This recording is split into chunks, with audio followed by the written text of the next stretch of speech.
Assalamualaikum, good morning, subha bakhair. It has been a very dramatic weekend for the whole country. Exactly. वही मैं कहती सिर्फ not just last night, उस पे तो हम आ ही जाएंगे, but the entire weekend has been very happening.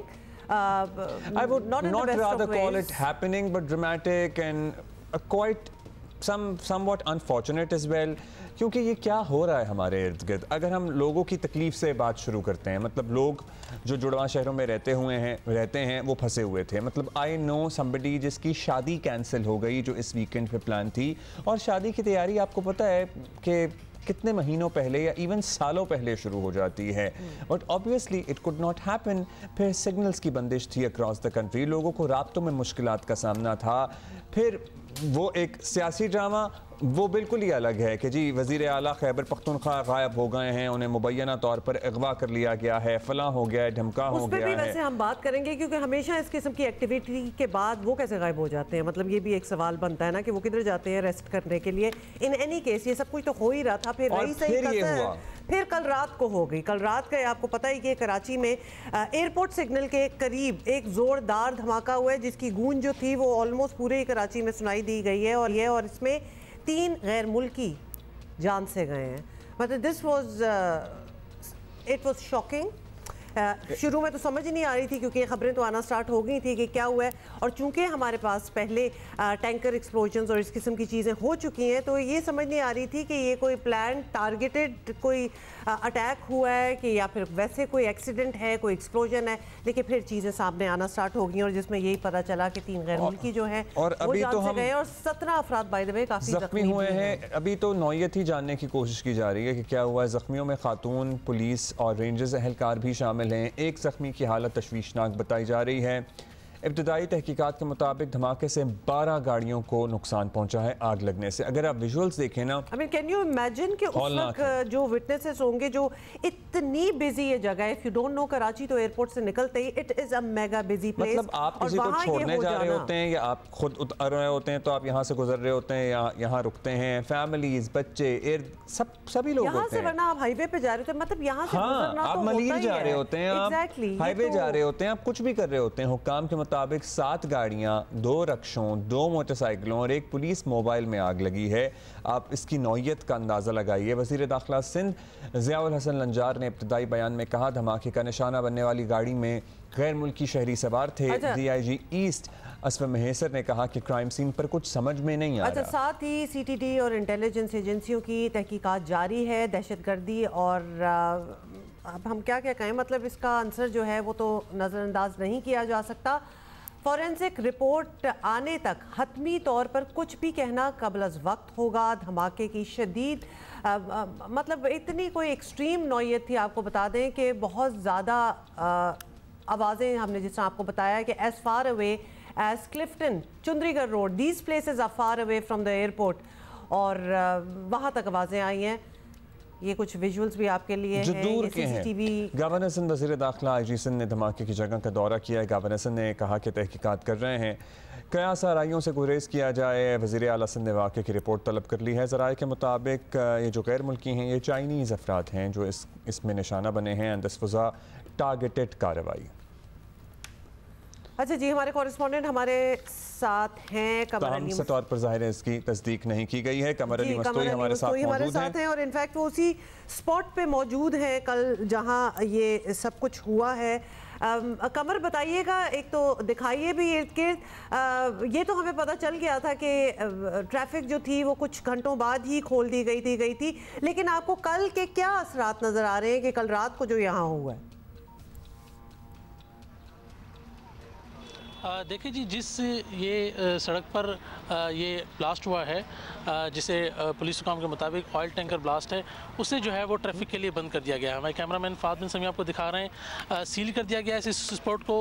अगर आप एयरपोर्ट से एग्जिट हो शारा फैसल जाने के लिए इस सड़क का इंतखाब किया जाता है, और जो ही इस सड़क पर आप आते हैं तो उल्टे हाथ पे एक गार्ड रूम है जहाँ पर सिक्योरिटी गार्ड्स, चाहे पुलिस, रेंजर्स, जहाँ प्राइवेट सिक्योरिटी गार्ड्स हों, वो यहाँ रुके रहते हैं। और उनका जो मेहमान यहाँ पहुँचता है फिर वो उनको रिसीव करते हो, यहाँ उनके साथ बाद रवाना होते हैं।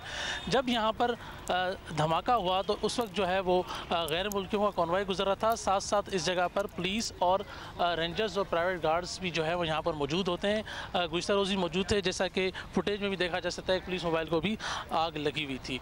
अभी तहकीकात जारी है। इस सड़क को बंद करने से कोई एयरपोर्ट के अतराफ जो है वो कोई ट्रैफिक के मसाइल तो पैदा नहीं हो रहे, लेकिन रात से जो है वो पुलिस और दीगर इदारे यहाँ पर शवाहिद इकट्ठे कर रहे हैं। इस सड़क के अलावा अतराफ में बरसाती नाला है, उसके अलावा दरख्त हैं, झाड़ियाँ हैं, वहाँ से रात से सुबह तक हमने देखा कि टीमें जो हैं वो शवाहिद इकट्ठे कर रही हैं।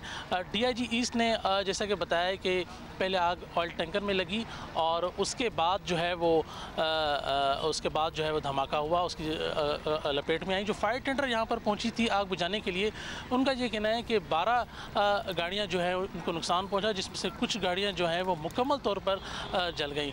उसके बाद जो ज़ख्मी जिन्ना अस्पताल पहुँचे तो उसमें से जो 10 ज़ख्मी थे वो तमाम जो है वो ज़ख्मी थे, कुछ चीज़ें लगने से धमाके के बाद ज़ख्मी हुए थे, वो मामूली नौयत के थे, लेकिन कुछ ज़ाहिर है वो अफराद भी हैं जो संगीन नौयत के जिन्हें ज़ख्म आए हैं। कमर, एक उनकी हालत कैसी है? क्या ज़ख्मियों में गैर मुल्की भी शामिल हैं? हमारे पुलिस और रेंजर्स एहलकार तो हैं, लेकिन क्या गैर मुल्की ज़ख्मी भी हुए हैं? 3 अफराद की जान तो गई।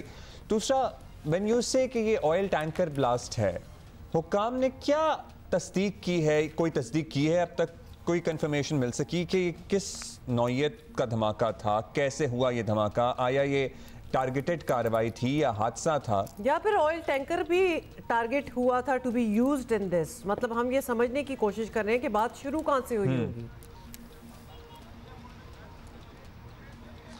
देखिए जी, इस हवाले से पुलिस हुकाम का कहना है कि जिस जगह ये धमाका हुआ है तो वो तहकीकात कर रहे हैं, क्योंकि वहाँ पर पहले से ही पुलिस रेंजर्स की जो है वो पॉइंट है, वो वहाँ खड़े रहते हैं। उनका जब गेस्ट आता है तो उनके साथ वो यहाँ से रवाना होते हैं। दूसरा उनका कहना है कि सेम पॉइंट पर जो है वो गैर मुल्कियों का भी कॉन्वॉय गुजर रहा था जब ये धमाका हुआ, लेकिन उनका ये कहना है कि धमाका चूँकि DIG ईस्ट के मुताबिक ऑयल टैंकर में आग लगने के बाद धमाका हुआ, इसलिए जो मुख्तलिफ पहलुओं से वो इसकी तहकीकात कर रहे हैं कि आया ये हादसा है, यहाँ पर प्लान तरीके से जो है वो ये जो है वो धमाका किया गया है। अभी इसकी कंफर्मेशन नहीं है कि ये हुआ क्या है। ताहाल देखें जी, बिल्कुल अभी तक उन्होंने जो है वो इब्तदाई तौर पर उन्होंने कहा है कि फ़िलहाल वो ये कंफर्म नहीं कर सकते कि आया ये दहशतगर्दी थी, आया ये जो है वो गैर मुल्कियों को निशाना बनाए जाने के लिए था, या फिर आया ये जो है वो पुलिस और रेंजर्स या दीगर जो मुसल्ह गार्ड्स यहाँ मौजूद होते हैं उन्हें टारगेट करने के लिए इस मुकाम पर जो है वो धमाका किया गया। इस हवाले से उनका कहना है कि एक मुकम्मल इन्वेस्टिगेशन जब हो जाएगी तो मुकम्मल तरीके से जो है वो इस बारे में आगाह करेंगे, लेकिन अभी तक उनका कहना है कि इब्तदाई तौर पर उन्होंने ये कहा है कि इब्तदाई इन्वेस्टिगेशन में ये धमाका जो है वो ऑयल टैंकर में आग लगी, उसके बाद ठीक है। ये तो पुलिस हुक्काम का ये मौक़िफ़ है, पुलिस हुक्काम का मौक़िफ़ है, लेकिन जाहिर है, थैंक यू कमर, आप हमें रात से अपडेट कर रहे हैं सारे मामले पे। हाँ, बट आई वाज नोइंग कि ऑब्वियसली वो इतनी बिजी थॉरोफेयर है कि क्या कोई और गाड़ियां भी डैमेज हुई हैं? ठीक है, एक कॉन्वॉय तो आ ही रहा था, नहीं और भी गाड़ियां डैमेज हुई हैं, रिक्शा, मोटरसाइकिलें। एब्सोल्युटली, इन द सेंस के जो जख्मी हुए हैं वो बेचारे वैसे भी तो उधर ट्रैवल कर ही रहे होंगे। हाँ, उनमें नॉर्मल लोग भी शामिल थे, आम लोग भी शामिल हैं, लेकिन ये भी हम आपको बताएं कि ये पुलिस हुक्काम का मौक़िफ़ है जो आप तक कमर अली मस्तोई पहुंचा रहे हैं कि ऑयल टैंकर धमाका है और अभी इस बारे में इन्वेस्टिगेशन कर रहे हैं, लेकिन जो ज़राए हमें कंफर्म कर रहे हैं वो ये बता रहे हैं कि ये बाकायदा एक टारगेटेड कार्रवाई थी जिसमें गैर मुल्कियों को निशाना बनाया गया है। सो यस, ये आज़ाद ज़राए कंफर्म कर रहे हैं और पुलिस अभी इस बारे में कंफर्मेशन और डेफिनेटली इसकी खबरें और भी जिस तरह शवाहिद मिलेंगे और कंफर्मेशन आएंगी तो और खबरें आएंगी, and of course we will keep you updated. अब चूंकि वीकेंड वो सो बिजी और इतना कुछ होता रहा है, ये तो बिल्कुल लास्ट जो रात की बात है उससे हमने बात शुरू की है। अब जरा चले जाते हैं उस पहर से पहले की बात कर लें जी, इस्लामाबाद की तरफ चले जाते हैं। आपको पता है ना, बीच में लड़कियों का क्रिकेट मैच भी था वर्सेस इंडिया और पाकिस्तानी, वो वी लॉस्ट दैट, लेकिन खेला अच्छा था। We talk about that later in the show. लेकिन वीकेंड पे जी हुकूमत ने तहरीक इंसाफ के इस्लामाबाद डी चौक पहुंचने की कोशिश नाकाम तो बना दी इन अ सेंस, लेकिन इस पूरी मश्क के दौरान वज़ीर आला खैबर पख्तूनख्वा वफाकी हुकूमत के लिए चैलेंज बने रहे और ठीक ठाक चैलेंज बने रहे। 2014 के धरनों का तल्ख तजुर्बा रखने वाली हुकूमत ने इस बार तय कर लिया था कि कुछ भी हो जाए PTI को पुरानी तारीख दोहराने नहीं दी जाएगी। और वही हुआ, इस्लामाबाद जो है वो कंटेनर सिटी में बदल गया और इन टोटलिटी कहा जा रहा है कोई 600 कंटेनर जो हैं इस सारे मिशन में यूज हुए हैं। आप अंदाजा और इस दौरान मुजाहिरीन पहुंचे भी टोलियों की सूरत में, small groups, large groups, medium size groups पहुंचने की कोशिश करते रहे। जगह जगह पुलिस और मुजाहिरीन में झड़पें भी होती रहीं। 2 दिन तक ये सिलसिला चलता रहा। पुलिस और दीगर सिक्योरिटी फोर्सेस मुजाहिरीन को डी चौक से दूर रखने में कामयाब समवॉट रहे हैं। फौज में भी समवॉट नहीं भी रहे, इस दौरान गश्त भी करती रही। इस सारे एहतजाज में हैरान कुन मोड़ उस वक्त आया जब अली अमीन गंडापुर इस्लामाबाद के करीब पहुंचकर काफिले से अलग हुए और कुछ देर बाद डी चौक के करीब नमूदार हुए, मगर जल्द ही वहां से गायब हो गए। इस सारी ड्रामाई सूरत हाल पर भी हम बात करेंगे, लेकिन एक पुलिस एहलकार जो शहीद हुआ है, जिसकी नमाज जनाजा भी डी चौक में अदा की गई, उसका भी जिक्र करना लाजमी है कि इस सारे केओस में, इस सारे एहतजाज मतलब अव्वल तो क्या हो रहा है, क्यों हो रहा है, ये आप खुद से सवाल कर सकते हैं। अच्छा, लेकिन लोगों की जान भी गई है। कमिंग बैक टू अली अमीन गंडापुर साहब जो मतलब कभी नजर आ जाते हैं, कभी गायब हो जाते हैं, और ये पुरानी बात है, ये नई बात नहीं है। वो हमेशा कॉलें दे के मतलब तो शायरी हो सकती है, हीट ऑफ द मोमेंट, जब इंतजार लोग मुंतजर होते हैं उनके, तो वो इधर उधर हो जाते हैं। मतलब ये पहले भी हुआ है, आदत है पुरानी। और उसके बाद फिर ऐसी कैसराइयाँ होती हैं और क्या क्या बातें होती हैं, और उनके बारे में घंटों मुतज़ाद इत्तलात आती रही। अच्छा, पहले जब वो चाय पीने गए थे ना हुमा, पहले जब वो पिछली दफा वो संजानी में जब किताब करके चले गए थे, और उससे पहले फिर वो चाय पीने चले गए थे, और वो चाय तवील हो गई थी और बड़े घंटों पर मुहित हो गया था वो मुलाकात का सिलसिला। उस वक्त भी बस हाई कोर्ट से रुजू कर रहे हैं, गायब हो गए। हमारे ही शो में कितनी बात हुई थी। सो ये कहा गया इस मरतबा भी कि वो वज़ीर आला खैबर पख्तूनख्वा हाउस पहुंच गए। हाँ, उसके बाद जी तहरीक इंसाफ का इल्ज़ाम था कि हुकूमत ने उन्हें गायब किया है, मगर हुकूमत लाइल्मी का इज़हार करती रही। वज़ीर दाखिला मोहसिन नकवी कहते रहे कि अली अमीन गंडापुर को गिरफ्तार किया जाएगा, लेकिन किया नहीं था। और इस ड्रामे का ड्रॉप सीन उस वक्त हुआ जब 24 घंटे बाद अली अमीन गंडापुर ने सूबाई असेंबली पहुंचकर सबको हैरान कर दिया। मतलब एक मैजिशियन टाइप वो लगना स्टार्ट हो गया। लोगों ने तालियां बजाई और डेस्क पीटे और बड़ी खुशी हुई उनको देख के। वो बड़े ही फ्रेश और रेस्टेड लग रहे थे, जैसे कि वो ठीक ठाक सो के आ रहे हैं। तो खैर उन्होंने जी इंकिशाफ किया कि वो खैबर पख्तूनख्वा हाउस में ही थे। आईजी इस्लामाबाद उन्हें गिरफ्तार करने में आईजी इस्लामाबाद उन्हें गिरफ्तार करने में नाकाम रहे हैं। उन्होंने कहा जी ये है उनकी कारकर्दगी। अच्छा, सुन लीजिए। और आईजी साहब सुन लो, मैं उधर ही था, कल पूरी रात उधर था। ये है तुम्हारी परफॉर्मेंस, सुन ले फेडरल गवर्नमेंट, तुम्हारे आईजी परफॉर्मेंस पहले ये है कि हम पहुंचे डी चौक पे इससे। दूसरी ये है कि मैं उधर ही था रात को, 4 छापे से मारे हैं। ये सोच रहे थे कि नहीं जा सकते ना, पहुंचे हैं और वहीं पे डी चौक पे पहुंचे हैं जहां का कहा था।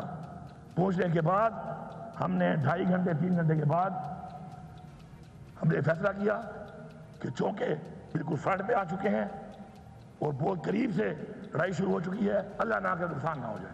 अच्छा, अगर वज़ीर आला साहब कह रहे हैं कि मैं खैबर पख्तूनख्वा हाउस में ही था और उन्हें गिरफ्तारी का डर था और इसलिए मंजर आम पर नहीं आ रहे थे जब तक वो खैबर पख्तूनख्वा की हुदूद में दाखिल ना हो जाएं, तो वो एटलीस्ट किसी के जरिए पैगाम तो भेज सकते थे, क्योंकि वो खैबर पख्तूनख्वा हाउस में अकेले तो नहीं होंगे। और दूसरा ये क्योंकि बात बहुत घंटों चलती रही, मतलब अगर न्यूज़ चैनल्स फुल ऑफ कि वो गए किधर और मिल नहीं रहे, अरेस्ट हो गए हैं, फलाना धमाका, मिसिंग पर्सन हो गए हैं, आप आके बता दें। आप अपने ही फॉलोअर्स में ये कंफ्यूजन क्यों क्रिएट करें ताकि और ज़रा दहशत मचे, मेहम हो, सारे ढूंढ रहे हैं कि किधर। आप खुद आके बता दें। और अब ये आके कहना कि मैं वहीं था और मुझे नाकाम रहे या अरेस्ट करने में, मतलब तो ये कोई मूवी बन रही है। किसी के हाथ बस इतना पैगाम पहुंचा सकते थे कि मैं खैरियत से हूं और मुझे किसी ने नहीं पकड़ा है। मगर शायद ये इसलिए नहीं किया गया ताकि वर्कर और जो सपोर्टर और जो डंडे लाठियां आंसू गैस के शेल खाकर पहुंचा है किसी तरह डी चौक पे, वो या तो इश्तियाल में आ जाए या वो फैसले या वो खुद से फैसले करना शुरू कर दे। दिल चाहता है ना कि बाकी दुनिया मेरे लिए फिक्र करती रहे, शायद इनकी ये पॉइंट ऑफ व्यू। अगले रोज आपको पता है वहाँ पीटीआई ने लाहौर में भी एहतजाज किया पुलिस के साथ, वहाँ भी मुजाहिरीन की आंख मचोली चलती रही। तहरीक इंसाफ अपने एहतजाज को कामयाब करार दे रही है, मगर हुकूमत का कहना है कि अली अमीन गंडापुर बुज़दिल हैं, वो कारकुनों को छोड़कर खुद रूपोश हो गए। वैसे जब तक वो नहीं पहुँचे थे खैबर पख्तूनख्वा असम्बली के इजलास में, उससे पहले जो पख्तूनख्वा असम्बली के इजलास में तकरीरें हो रही थी और नारे लग रहे थे, वो भी कुछ इनके हक में नहीं थे। गंडापुर गया कहां पे? जो एहतजाज के लिए लोगों को लेके आया था इस्लामाबाद, केपी हाउस जाने का तो क्या था? मेरा पहला सवाल यह है कि केपी हाउस जाने की क्या मंतक थी? यानी आप लोगों को साथ लेके आए, जिस काम के लिए आए हैं आप एहतजाज रिकॉर्ड करें, वापस चले जाएं। केपी हाउस जाना, फिर उसके बाद रूपोश हो जाना, छुप जाना, एक मिस्ट्री क्रिएट कर देना कि जी ये पता नहीं क्या हो गया है। अली अमीन गंडापुर जो रेस्ट हाउस में गया, एहतजाज के दौरान रेस्ट हाउस में कौन जाता है अपने सियासी मकासद के लिए? अब ये डरपोक आदमी छुप गया जाके। अब एहतजाज के दौरान बंदे को बाथरूम भी इस्तेमाल करना पड़ सकता है, तो रेस्ट हाउस में तो जा सकता है। ऑफ कोर्स 24 घंटे के लिए बाथरूम तो इस्तेमाल हो सकता है ना, मतलब कि एक्सक्यूज़ मी इतनी बड़ी कॉल दी है, खुद गायब हो जाओ बीच में, बट ये पहले भी कर चुके हैं। अच्छा जी, अली अमीन गंडापुर ने अपनी तकरीर में कल किसी किस्म के मज़ीद एहतजाज का ऐलान नहीं किया, मगर इन 2-3 दिनों में दारुल हुकूमत समेत 2 बड़े शहर अमली तौर पर मफलूज रहे। मुजाहिरीन के तशद्दुद से इस्लामाबाद पुलिस का एक एहलकार, जो हमने आपको बताया भी है कि हमीद शाह जान से गया, शहीद हुआ। एहतजाज रोकने के लिए करोड़ों रुपए भी खर्च हुए। बिल्कुल, हुकूमत को करोड़ों रुपए खर्च करना पड़ा है। हम जो सरकारी वसाइल का इस्तेमाल देख रहे थे, ज़ाहिर है खैबर पख्तूनख्वा के साथ जो काफिला आया उसमें डबल 1 डबल 2 की गाड़ियाँ, एम्बुलेंसें, फायर ब्रिगेड, क्रेन, सारा कुछ था। वो सरकारी वसाइल तो हैं, लेकिन ये जो कंटेनर्स लग रहे हैं और ये सारा कुछ हो रहा है, नफरी है, नफरी को मना है, ये भी सरकारी वसाइल हैं। हमारे कॉरेस्पॉन्डेंट्स हमारे साथ हैं, अब जरा आंखों देखा ऑन द ग्राउंड रियलिटी जो है ये भी हम पता करेंगे। आसिफ अकबर यूसुफजई, नुमाइंदा Geo news from Islamabad has joined us, and so has Daniyal Aziz जो हमें पेशावर से ज्वाइन कर रहे हैं। अच्छा जी, पहले हम पेशावर चलें। हम पेशावर इसलिए चलेंगे क्योंकि वहाँ से लेटेस्ट एंट्री हुई है। दानियाल बताइएगा किस रास्ते से इत्तलात पहुँच रही हैं कि ये खैबर पख्तूनख्वा अल्टीमेटली पेशावर पहुँचे, और ये भी इत्तलात हैं कि ये तो बहुत पहले से पेशावर पहुंचे हुए थे, लाइक दोपहर में पहुंच गए थे और रास्ते में कुछ लोगों से मुलाकात भी करते हुए आए हैं, जुलते गए थे। देखिए जी, जिस तरह सब गुज़श्ता रात हैरान हुए कि वज़ीर आला खैबर पख्तूनख्वा अली अमीन गंडापुर ने एंट्री मारी केपी असम्बली आ गया, इससे कबल सूरत हाल ये थी कि यहाँ पर जो सूबाई क़ियादत है या हुकूमत है उनको भी इल्म नहीं था या लाइल्मी का इजहार कर रहे थे। लेकिन हम जो है यहाँ पर थे पेशावर हाई कोर्ट में, उन्होंने बाकायदा तौर पर रिट तैयार की और उसमें COC रिट उन्होंने तैयार की, कंटेम्प्ट ऑफ कोर्ट करेंगे कि वज़ीर आला को किस तरह उन्होंने गिरफ़्तार किया। क्योंकि जब वज़ीर आला जा रहे थे D चौक की तरफ, तो आने से पहले वज़ीर आला खैबर पख्तूनख्वा पेशावर हाई कोर्ट गए थे और पेशावर हाई कोर्ट में उन्होंने TBA ट्रांजिट बेल करवाया था, और ट्रांजिट बेल कराने के बाद वो सवाबी पहुँचे और उसके बाद जो है हम भी उनके साथ थे, इस तरह D चौक की तरफ वो फिर रवाना हुए। लेकिन फिर वहाँ पर संगजानी के मकाम पर जब वज़ीर आला खैबर पख्तूनख्वा मंजर आम से गायब हो गए और फिर ये इत्तला हमें आई, चूँकि मैं वज़ीर आला का जो काफ़िला था उसके साथ रह गया था और उसके साथ साथ ही मैं जा रहा था, तो फिर ये इत्तला आई कि वज़ीर आला खैबर पख्तूनख्वा जो है वो चाइना चौक पहुँच चुके हैं। और मैं रास्ते में देख भी रहा था कि वज़ीर आला खैबर पख्तूनख्वा जो है वो नहीं है और काफ़िला बग़ैर, और उसका कंटेनर जो है वो भी साथ साथ जा रहा था काफ़िले का, लेकिन वज़ीर आला नज़र नहीं आ रहे थे। तो जो वर्कर्स थे वो बग़ैर कायदीन आगे बढ़ रहे थे, और जो उनके मकामी यहाँ पर हमारे जो मकामी कायदीन हैं वो उनके साथ थे और बढ़ रहे थे, लेकिन इस तरह कोई बड़ा कायद आप कह लें कि उनके साथ नहीं था जो उनको लीड कर रहा था। वो ब्लू एरिया पहुँच गए और उसके बाद उन्होंने डिस्पर्स हो गए मुख्तलिफ़ जगहों पर, लेकिन वज़ीर आला खैबर पख्तूनख्वा वहीं पर हमें नज़र नहीं आए। फिर कल अचानक इन्होंने एंट्री मारी, खैबर पख्तूनख्वा असम्बली इजलास जो है वो जारी था, और उससे कबल PTI कारकुनान खैबर पख्तूनख्वा असम्बली चौक में जमा हुए, उन्होंने एहतजाज शुरू किया कि हमारा वज़ीर आला जो है वो लापता है, उसको बाजियाब कराया जाए, कोई उसको मिसिंग पर्सन जो है वो करार दे रहा था कि पहला वज़ीर आला है जो है वो मिसिंग पर्सन में जी, और हो गया है। इस तरह बहुत खबरें बनी और ज़ाहिर मीडिया, सोशल मीडिया, बहुत हंगामा बपा था इस सिलसिले में, लेकिन उन्होंने ये बनने दी और वो मिसिंग ही रहे। उन्होंने कहा ये हो रहा है तो होता रहे और मैं फिर अचानक आ जाऊंगा। ये सबसे अजीबोगरीब बात है, जब उनको पता है कि उनकी खबर की वजह से, उनके ना मिलने की वजह से ये एक रूमर जो है ये फैल रहा है, तो उनको बीच में आना चाहिए था डेफिनेटली। अच्छा अयाज, ये जरूर बताइएगा, हम बार बार सीएम केपी की बात कर रहे हैं कि वो आ रहे थे, वो जा रहे थे, फिर वो मिसिंग हो रहे थे। इनके अलावा कोई और लीडर्स, कोई और एमएनएज, एमपीएस, कोई मकामी लीडर पाकिस्तान तहरीक इंसाफ के जो साथ लीड कर रहे हो? क्योंकि बहुत से नाम जो हम एक्सपेक्ट कर रहे थे वो हमने नहीं सुने कि वो स्ट्रैटेजी के तहत वो कहते हैं। जी बताइएगा ये जरा। हुमा, बड़ा आपने कहते हैं ना मेरे मुंह की बात छीन ली, क्योंकि हम इस 3 दिन को बड़े अच्छे तरीके से हमने कवर किया। आपने देखा होगा थ्रू आउट फील्ड में रहे, हमने सारा मामला देखा। इस पूरे एहतजाज के अंदर अगर मैं आपको एक चीज बताऊं तो जो वर्कर के मुंह से हमने ये सुना कि क्या ये कॉल सिर्फ पाकिस्तान तहरीक इंसाफ की खैबर पुख्तूनख्वा की क़यादत नजर आई ना? रावलपिंडी ये क्लेम तो करते हैं कि पिंडी इस्लामाबाद की तमाम सीटें हमसे छीनी गई है, यानी अगर वो ये क्लेम करते हैं तो इसका मतलब है कि पिंडी इस्लामाबाद के जो एमएनएस है पिंडी डिवीजन के वो किधर थे? ये इनके बारे में फिर मीम्स बनी कि सारे वर्क फ्रॉम होम कर रहे थे। फैसल जावेद कहाँ था? यहाँ पर जो इस्लामाबाद की क़यादत थी वो कहाँ थे? रावलपिंडी की जो लोकल क़यादत थी वो कहाँ थे? शेख वकास अकरम साहब कहाँ थे? इसके अलावा जो असद कैसर साहब कहाँ थे? तो उनके बारे में ये परसेप्शन होम कर रहे थे। किसी Ayaz, we can't hear you, आपकी आवाज़ ब्रेक हो रही है। सो आप ज़रा अपना राब्ता बहाल करें। और ज़ाहिर है ना सिर्फ रावलपिंडी इस्लामाबाद की क़यादत नहीं थी, खैबर पख्तूनख्वा से भी वज़ीर आला ही थे और तो कोई प्रोमिनेंट लोग साथ नहीं थे। मतलब it look like a one man show to be honest. अच्छा, और दानियाल, आप हमें ये बताइए कि ज़ाहिर है पहुंच गए, ड्रामाई अंदाज में पहुंचे, तकरीर भी की, वहाँ पे लोगों ने इनसे सवाल नहीं किया? मतलब बड़े वोकल हैं खैबर पख्तूनख्वा में, असेंबली में भी जो अरकान मौजूद हैं, और हमने देखा था गैलरी में भी एक हंगामा मचा हुआ था। कुछ लोग इनसे सवाल भी उठा रहे थे और इनके नमूदार होने से पहले भी सवाल उठा रहे थे कि ये तो यही करते हैं या ये गायब हो जाते हैं, और आपको पता है तरह तरह की बातें। उस बारे में आपके पास क्या इत्तलात हैं? इनसे सवाल हुआ बाद में कि भाई अगर आप 24 घंटे तक पख्तूनख्वा हाउस में आराम कर रहे थे तो बता देते? अब्दुल साहब, मैं ये जुमे के दिन यहाँ से निकले थे और मैं जिस तरह वज़ीर आला खैबर पख्तूनख्वा का काफ़िला लीड कर रहा था, उसी तरह हमारी टीम जो है, मैं भी उनके साथ था, इसको लीड कर रहे थे। वहाँ पर रास्ते में एक मकाम आता है, कट्टी पहाड़ी उसको कहते हैं, एक पुल है बुरहान के मकाम पर। तो वहाँ पर तकरीबन 1 किलोमीटर या आप कह लें कि हाफ़ किलोमीटर कंटेनर्स ही कंटेनर्स रखे गए थे, आगे रास्ता नहीं था। जहाँ पर वज़ीर आला का जो काफ़िला है वहाँ पर उन्होंने क़याम भी किया और उस पुल से नीचे कारकुनों पर शेलिंग हो रही थी। वज़ीर आला की गाड़ी जो है वो लीड पर थी, हम भी वहीं पर थे, फिर पीछे दीगर गाड़ियाँ थी और कारकुनान थे, और कारकुनान वक्तन फ़वक्तन आकर वो मुज़ाहमत करते रहे कि रास्ता किस तरह क्लियर करे। फिर रात को एक वक्त आया कि वज़ीर आला खैबर पख्तूनख्वा की तबीयत ख़राब हो गई और उसने जो है उसकी दरवाज़ा खोल दिया गया उसकी गाड़ी की, और वो उल्टियाँ करने लगे। लेकिन उनके साथ जो स्क्वाड था वो सफ़ेद चादर उन्होंने इस तरह फैला दी ताकि वो कवर हो, और हमें मना किया कि आप वीडियो नहीं बनाएंगे। फिर कुछ देर बाद वज़ीर आला खैबर पख्तूनख्वा जो है उन्होंने फ़ैसला किया कि मैं जाता हूँ क़याम व तआम पीछे, और वहाँ पर थोड़ा फ्रेश होऊंगा।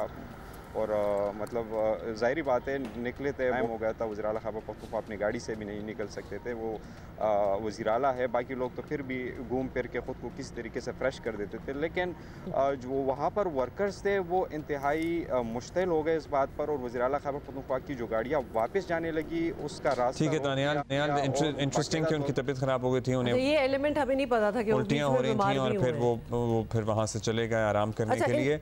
अयाज हमारे साथ हैं। Ayaz, we would like you to complete your thought, क्योंकि पहले आपकी आवाज़ नहीं आ रही थी।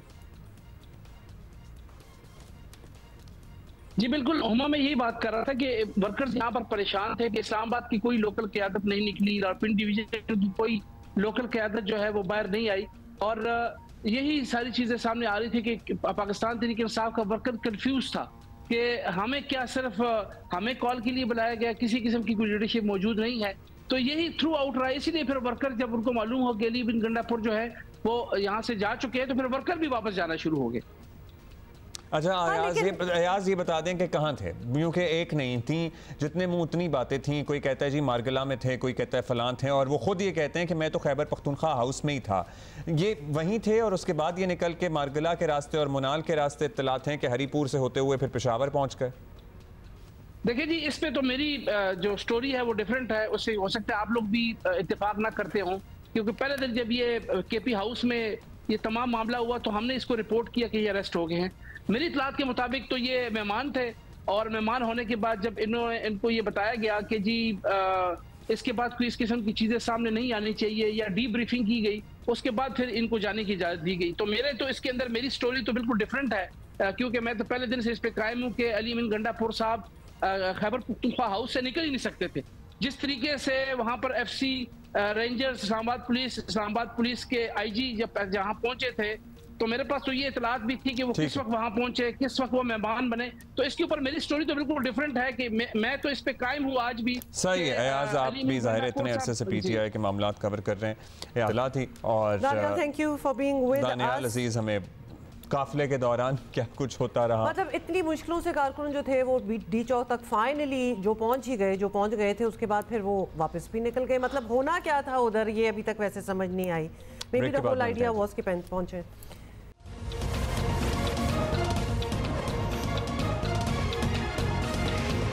इट्स द मैच डे और पाकिस्तान और इंग्लैंड के दरमियान टेस्ट सीरीज का आगाज हो रहा है। पहला टेस्ट होगा मुल्तान क्रिकेट स्टेडियम में कुछ ही देर में शुरू। टॉस हो चुका है और पाकिस्तान ने टॉस जीतकर पहले बैटिंग का फैसला किया है। अच्छा और शान मसूद, मुझे ये बात आपको ये स्ट्रैटेजी अच्छी लगी? स्ट्रैटेजी यस, एज इफ नहीं बनानी थी, लेकिन इसलिए भी अच्छी लगी क्योंकि अपोजिंग टीम जो इंग्लैंड की, उनका भी ये कहना है कि अगर वो जीतते तो वो भी बैटिंग ही करते। अच्छा, अब शान मसूद ने कहा जी हमारे पास 2 स्पिनर्स हैं और 3 फास्ट बॉलर्स हैं और हम चीज़ों को तब्दील करके ट्रैक पर वापस आना चाहते हैं। शान भाई, हम भी यही चाहते हैं, आप यकीन मानिए पूरी कौम यही चाहती है कि आप लोग ट्रैक पे आ जाएं। हाँ, और you know when it's match day तो हमारी सारी एनर्जीज, पॉजिटिव एनर्जीज आपके लिए हैं। सपोर्ट भी करेंगे, बकअप भी करेंगे और आज के दिन तनकीद से इज्तनाब भी बरतेंगे एटलीस्ट आगाज में, because we really want our team to do well and perform well, because we all पता है कि हम इस सारी डिस्कशन में कहीं ये मुझे लगता है कहीं कोई भूल ना जाए, हम ये रिमाइंडर देते हैं कि we love Pakistan cricket and we love Pakistani cricketers. Absolutely, and that is why we wanted to do better like it used to at one time.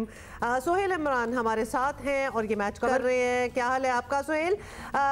कैसी लगी आपको ये strategy to bat first, considering कि इंग्लैंड के captain का भी यही कहना है कि हम भी यही करते हैं? तो पिच के हालात हमें ज़रा बताएं और इसी तरह ही आगाज़ होना चाहिए। जी हुमा और अब्दुल्ला, ये बिल्कुल जो कंडीशंस हैं यहाँ की, मुल्तान की खासी गर्मी है। पिछले 4-5 रोज से हमने देखा है यहाँ पर 35 सेंटीग्रेड से ज्यादा टेम्परेचर है, फील लाइक उसकी 40 है और आज भी खासा गर्म दिन है। जिस तरह की कंडीशंस हैं, जिस तरह की पिच है, मैं समझता हूँ कि बड़ा अच्छा है कि पाकिस्तान टीम ने जो टॉस जो है वो यहाँ पर इस पिच के ऊपर जीता है। लंबे रन दरकार हैं और बैटिंग लाइनअप को बहुत ज्यादा अपने आप को प्रूव करने की जरूरत है। अगर आप पहले नंबर से लेके 7वें नंबर तक की जो बैटिंग है उसमें जाएं तो हर किसी को अपना आप प्रूव करना है। अब्दुल्ला शफीक एक अरसे से फ्लॉप होते चले आ रहे हैं, उन्हें रन्स करना है। शान मसूद को अपने आप को जो है वो प्रूव करना है कि अच्छा कैप्टन भी और अच्छे रन्स बनाने हैं उनको। 2.25 साल से बाबर आजम ने जो है वो सेंचुरी स्कोर नहीं की है। तो ये जो ऊपर के जो टॉप बैटर्स हैं, इनको अपने आप को साबित करने के लिए एक अच्छा मौका है इस पिच के ऊपर। अर्ली आवर्स जो हैं जाहिर है उसके ऊपर डैमेज भी होगी, क्योंकि कल भी रात को हमने देखा कि पानी का छिड़काव किया गया था, उसके बाद उसको कवर कर दिया गया था। अर्ली आवर जो है वो थोड़ा सा सर्वाइव करना पड़ेगा पाकिस्तान के टॉप बैटर्स को, लेकिन उसके बाद मुझे नहीं लगता कि यहाँ पर उनके जो इनएक्सपीरियंस फास्ट बॉलर्स हैं, क्योंकि ना उनके पास पिछली सीरीज के वो हैं मार्क वुड है, ना जिम एंडरसन है। इनएक्सपीरियंस उनकी बॉलिंग लाइनअप है। जो क्रिस वॉक्स हैं, कोई अरसा दराज के बाद पाकिस्तान के खिलाफ खेल भी रहे हैं, अवे सीरीज खेल रहे हैं खासे अरसे के बाद। तो पाकिस्तान के पास पॉजिटिव चीजें ज्यादा हैं, टॉस भी जीत लिया है, अब अप्लाई करना है इस पिच के ऊपर।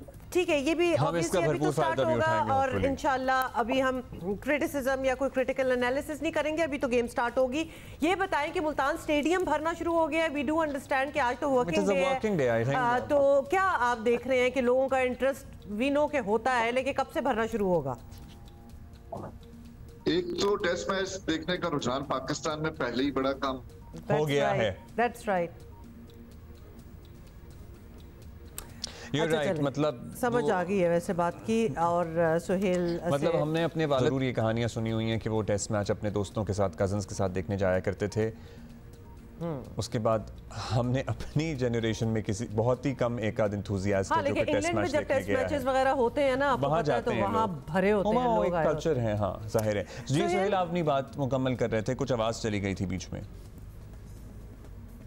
जी मैं जिस तरह कह रहा था कि यहाँ पर रुझान ही बहुत कम है टेस्ट मैचेस देखने का, खासतौर पर पाकिस्तान में। और ऊपर से पाकिस्तान टीम की कारकर्दगी भी जो है वो पिछले कुछ अरसे से अच्छी नहीं है।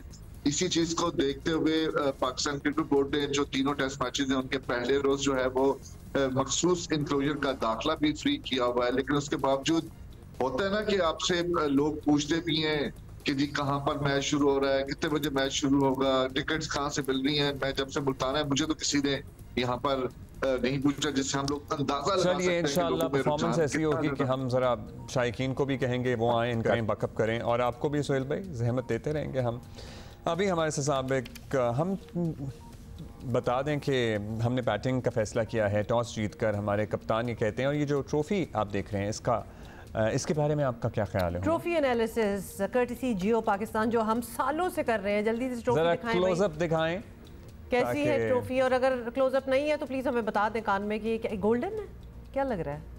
गोल्डन गोल्डन लग रहा है। It looks very nice, I think it is beautiful. वो बुर्ज टाइप लग रहा है मुझे यहाँ से। तो आई थिंक अल्लाह करे कि ये हमारे हिस्से में भी आए इंशाल्लाह। साबिक कप्तान राशिद लतीफ़ साहब हमारे साथ मौजूद हैं, उनसे बात करते हैं और उनसे जानेंगे कि इन कंडीशंस में ये फ़ैसला जो किया गया है कि हम बैटिंग कर रहे हैं, टॉस हमारे हक में रहा है, ये हमारे लिए कितना फ़ायदेमंद साबित होगा। हमें किस स्ट्रैटेजी के साथ हमारे बल्लेबाजों को इब्तदाई चंद ओवर्स या इब्तदा में दिन का फर्स्ट हाफ गुजारना होगा। राशिद भाई अस्सलाम वालेकुम, गुड मॉर्निंग। राशिद भाई आज हम बहुत ही पॉजिटिव बातें कर रहे हैं क्योंकि इट्स द मैच डे। ज़ाहिर है हमारी टीम मैदान में उतरती है तो हमारा दिल चाहता है कि हम इनके पीछे खड़े रहें, सपोर्ट करें और इनको। आज तो हम शुरू कर रहे हैं ना, आगाज है।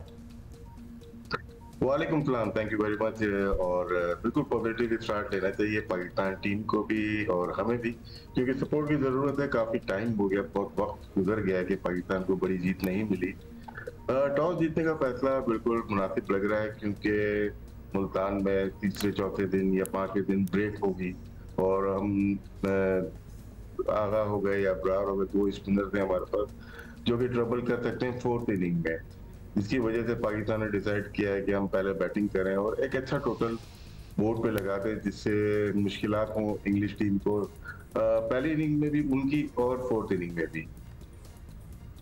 जी अच्छा ये भी एक ऑलरेडी अपना एनालिसिस दे दें क्योंकि हमें पता है कि इंग्लैंड जो है वो बड़ी एक बैलेंस टीम है, बड़ा अटैकिंग क्रिकेट खेलती है। उन्होंने अपना एक तरीका भी टेस्ट का जो है वो चेंज किया और दुनिया ने उसको सराहा भी कि भाई ये बड़ा डिफरेंट तरीके से आए हैं।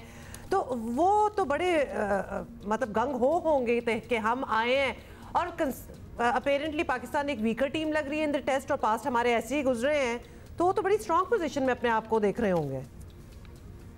जी बिल्कुल, उन्होंने अपना तरीका तकरीबन 4-5 साल हो गए चेंज किया और वर्ल्ड टेस्ट चैंपियनशिप में सक्सेस नहीं मिली उनको। चंद ममालिक के खिलाफ, वेस्ट इंडीज हो गई, पाकिस्तान हो गई, श्रीलंका, इनके खिलाफ बहुत सक्सेस मिली है कि बेसबॉल जिस तरह से वो क्रिकेट खेलते हैं टेस्ट क्रिकेट में। और 2 साल पहले 2022 में आपने देखा होगा कि 3-0 वो जीत के गए और हमारी अच्छी टीम थी, ऐसा नहीं था कि बिल्कुल ही गई गुजरी टीम थी। और इस दफा भी हमारी टीम ऑन पेपर ठीक है।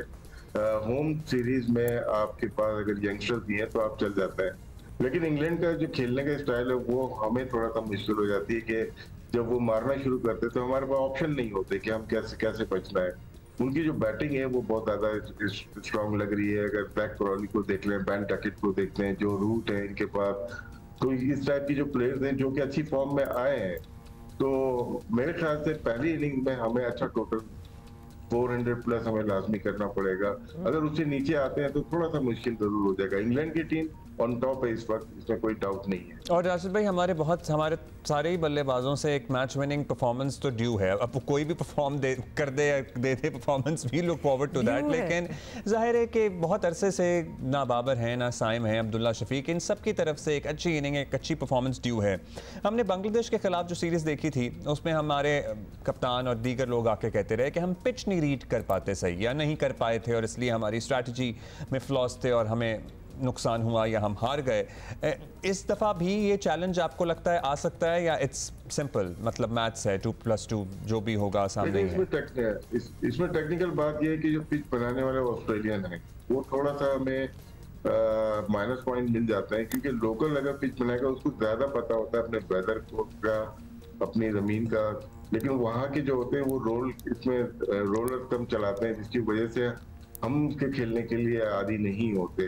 तो ये एक वजह हो सकती है। पिच रीड करना इतना आसान नहीं होता। हम लोग ये पिच रिपोर्ट जब आती है टीवी के लिए वो एक एडवर्टाइजमेंट है, लेकिन वो जो बता रहा है वो जरूरी नहीं है कि बहुत ज्यादा ठीक है। मैंने तो बहुत कम लोगों को देखा है कि अच्छी रीड करते हैं पिचेस को। बात आपकी ठीक है कि पिच हम रीड नहीं कर पाते, लेकिन मुल्तान जैसी पिच कराची या लाहौर में अमूमन बैटिंग करने वाली टीम कामयाब रहती है। कामयाब का मतलब कि अच्छा स्कोर कर सकती है। अच्छा राशिद भाई, अभी आप ऑस्ट्रेलियन क्यूरेटर की बात कर रहे थे, जाहिर है हम पीसीबी की होम सीरीज है, हमारे जो कप्तान हैं क्या उन्हें पिच क्यूरेट करने वाले जब आते होंगे या बताते होंगे, कुछ सेशंस देते होंगे कि भाई हम इस तरह की पिच बनाने जा रहे हैं, this should be your strategy, या अगर ये होगा तो आप ये नोट कीजिएगा पिच पे उस दिन कि आपको घास नज़र आ रही है, दरारें नज़र आ रही हैं, मॉइस्चर, इतनी डिटेल में जाके आपको लगता है एफर्ट होती है? या आप अपने वक्त का बता दें कि जब हम अपनी होम सीरीज़ में होते हैं तो पिच बनाने वाले क्यूरेटर्स कप्तानों को ब्रीफ करते हैं? जी बिल्कुल बताया जाता है। हम अपनी स्ट्रेंथ के ऊपर खेलते हैं। जैसे अगर हम मुल्तान में या पेशावर में खेल रहे हैं या कराची, कहीं पे भी हम बता दें कि हमें इस तरह की पिच चाहिए। मेरे पास अगर शोएब अख्तर है, उमर गुल है, मोहम्मद शमी है उस जमाने में, तो हमें रिवर्स भी चाहिए होती है। साथ में दानिश कनेरिया, सकलैन है, तो तीसरे चौथे दिन या चौथे पांचवें दिन ब्रेक भी चाहिए होती। ये हमारी स्ट्रेंथ थी और नंबर बॉलर गुजरे हैं ये, तो उसके ऊपर हम बैच से बातें कोऑर्डिनेटर से बोलते थे हमें ये पिच चाहिए, और ज्यादातर हमें पिचेस वैसे ही मिलती थी। अब बाहर वाले को शायद गाइड करना थोड़ा सा मुश्किल रहता है। वो अपने तर्ज की पिचेस बनाते हैं, वो नहीं चाहते कि 3 दिन में या 2 दिन में मैच खत्म हो जाए तो आईसीसी आके डीमेरिट पॉइंट्स आपको दे दे। टर्निंग जरूर होनी चाहिए, लेकिन ये बहुत एहतियात करते हैं। ब्रॉडकास्टर भी एहतियात करता है कि यार 5 दिन मैच आना चाहिए। 4 दिन अगर मैच खत्म हो गया 3.5 में तो उसको बहुत लॉस हो जाता है, हैवी लॉसेज होते हैं, जिसकी वजह से कोशिश होती है कि बैटिंग पिच भी हो और इसका रिजल्ट भी आए। ये बड़ा पाकिस्तान से बाहर तो ये चीज मुमकिन है, पाकिस्तान में थोड़ा सा मुश्किल हो जाता है रिजल्ट को लेके आना। स्पेशली आपने पिंडी में देखा होगा, जब ऑस्ट्रेलिया आई थी डीमेरिट पॉइंट पिंडी को मिला, बाद में उसको हमने हटवा दिया। लेकिन पिच का मैन्युफैक्चरिंग जो है ना वो इतनी इजी नहीं होती Pakistan. That is our tragedy, I think ये होती रही है टाइम एंड अगेन। बहुत शुक्रिया राशिद लतीफ़ साहब for being with us this morning. इससे ज़्यादा हम स्पेकुलेट और कुछ नहीं करना चाहेंगे। हमारी गुड होप्स हैं, बेस्ट विशेस हैं। राशिद भाई हमें आपका बैकग्राउंड ना बड़ा अच्छा लग रहा है, आप तो हमें अच्छे लग ही रहे हैं, लगते ही हैं। मैंने कहा बैकड्रॉप मुझे भेज दें, भेजे ही नहीं किसी ने, मैंने खुद बना लिया। जबरदस्ती हो गया फिर तो, मतलब मुझे नहीं आवाज़ आई। ओके जी, मतलब वो हमारी टीम में आ गए हैं। अच्छा जबरदस्त। हाँ बिल्कुल, बहुत शुक्रिया, thank you and a very good morning to you. Thank you. बाकियों को हम कहेंगे जी इंतजार करें बिफोर स्पेकुलेटिंग। इंशाल्लाह you know Pakistan should do well, we'll talk about that later. अभी ब्रेक ले रहे हैं।